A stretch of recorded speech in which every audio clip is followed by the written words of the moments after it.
partner 31M went back to sleep after I called an ambulance for myself 30F. Last night, I experienced sudden pain in my shoulder blade that radiated to my neck, chest, and down my left arm. My fingers were tingling, and I had never felt anything like it before. I told my partner about the pain, and he tried to massage my arm and shoulder, but it didn't help.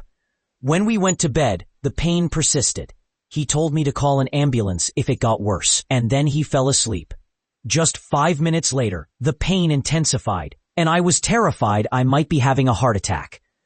Alone in the living room, I waited for the ambulance for about 45 minutes, trying to wake him to let him know what was happening and to check on our 4-month-old baby. Despite my efforts, he didn't wake up. When I finally managed to rouse him, he asked if I was okay. I told him I had called for an ambulance and needed him to feed our baby if he woke up. He nodded but then went right back to sleep. I felt so alone, waiting in pain and worrying about how I would care for our baby if I ended up in the hospital. After an hour and a half, I decided to cancel the ambulance. If it were a heart attack, I thought, I would have been in worse shape by then.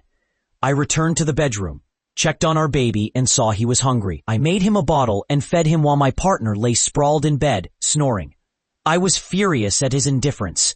What if I had been having a heart attack? I felt abandoned and questioned whether I wanted to stay in this relationship. I understand he's tired from working 6 days a week and is on antidepressants, but I couldn't shake the feeling of being alone in that moment. I went to an urgent care clinic today and thankfully it wasn't a heart attack. They believe it might be a pinched nerve or soft tissue inflammation. I've been referred to a physiotherapist. Afterward, I talked to my partner about what happened. He didn't remember me calling for the ambulance, but recalled when I said I had canceled it. He explained that he's a deep sleeper and can't help it. He thought I should have shown more urgency if I was truly concerned. He also mentioned that I should have explicitly told him what I needed during that time.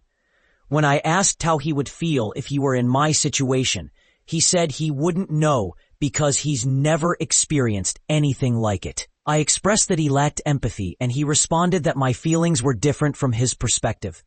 In the end, he felt like no matter what he did, it wasn't good enough, and that I expected him to read my mind.